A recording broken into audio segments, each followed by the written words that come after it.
My name is Linda Bell. I'm Commissioner of District 8, and I just thank you so much for being here tonight. I think this is just a fabulous, fabulous crowd.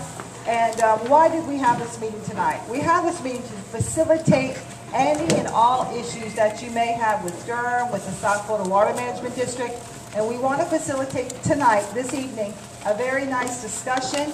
And what we're going to do is we're going to allow every person to have 3 minutes to speak. If we start getting later and later, I mean, I was recommended 2 minutes, but I know many of you cannot state the summary of your cases, and even 3 minutes is going to be difficult.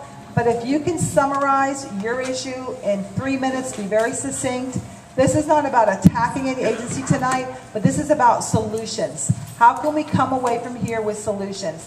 What can we take away from this meeting? We have our staff here tonight. I have my District 8 staff, which I'd like to introduce to you. My District Director, Lourdes Allard.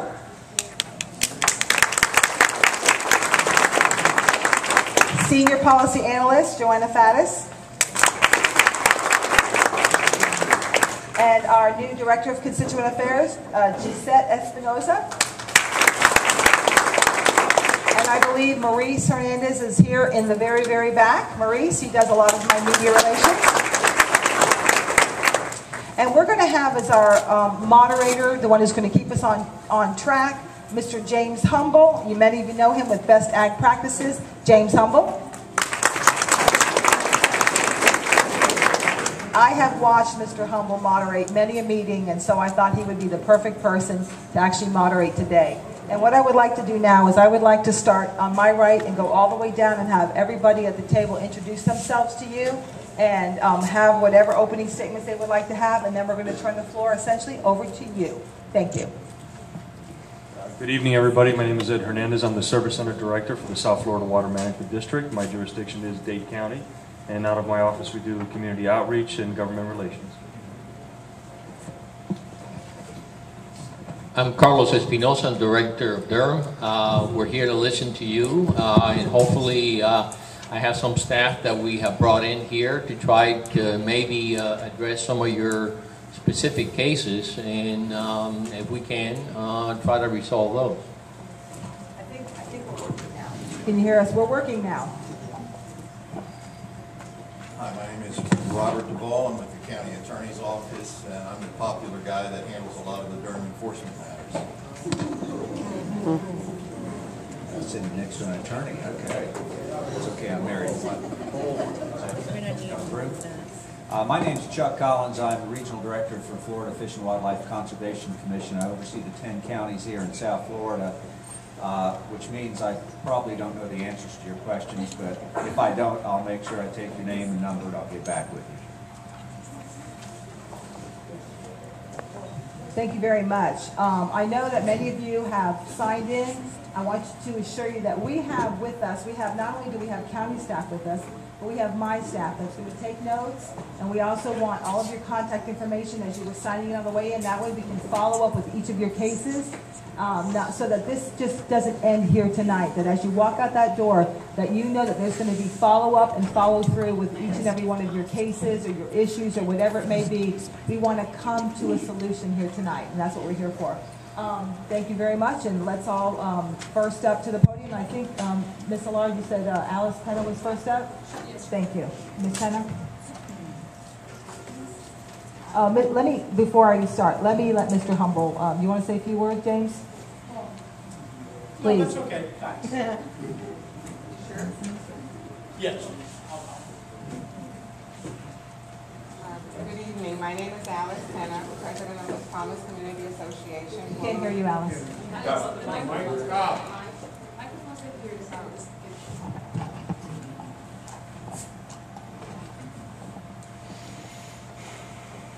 Good evening. My name is Alice Penna, President of Las Palmas Community Association, formerly known as the 8.5 square mile area. On behalf of our residents and property owners, I would like to thank you, Commissioner Bell, for conducting this public forum to discuss the abusive tactics and activities conducted by DERM.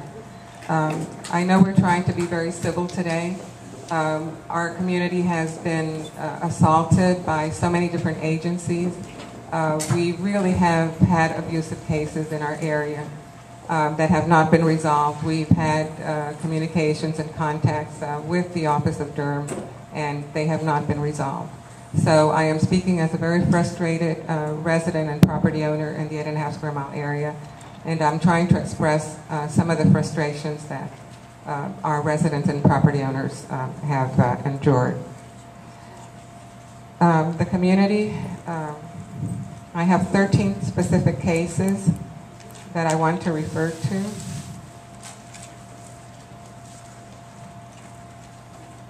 We have one particular person, Luis Fuentes. He has a 5-acre tract, and he has had his tractor and his equipment stolen, but yet he has not been allowed to fence his property for privacy and protection of his equipment. He's not allowed to plant or clean his property, yet he is required to pay thousands of dollars in property taxes. For the sake of time, we have a great deal of people in that same situation. We have had issues with the mulch.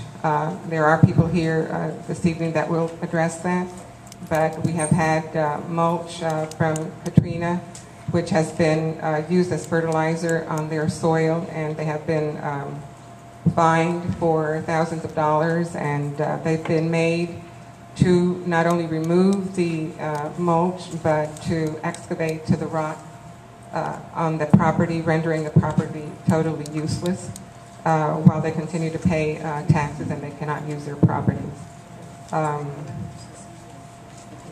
I think that part of the problem, and I'll be glad to provide these names to you later.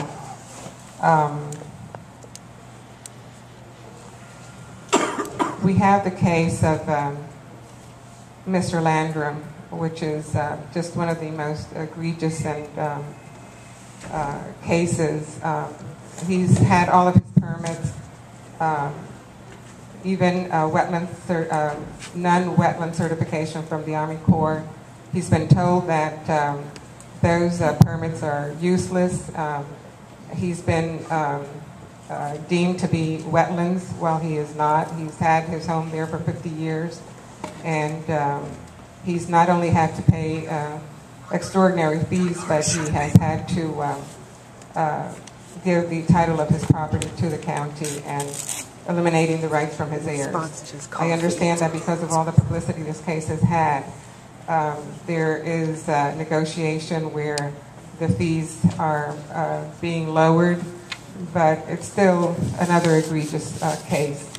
I think that part of the problem is, and I will speak about Chapter 33B.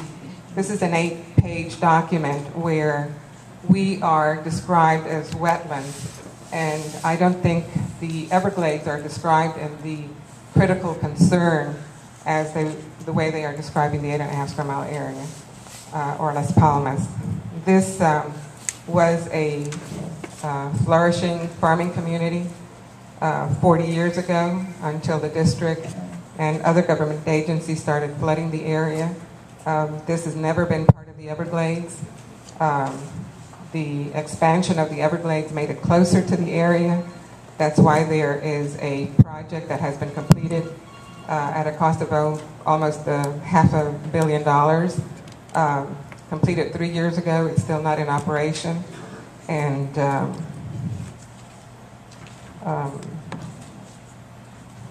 just so many situations that there is no reason, no justification for them. And so regretfully, an agency that is supposed to look out for the welfare and of citizens, it's actually out to destroy the area. So thanks.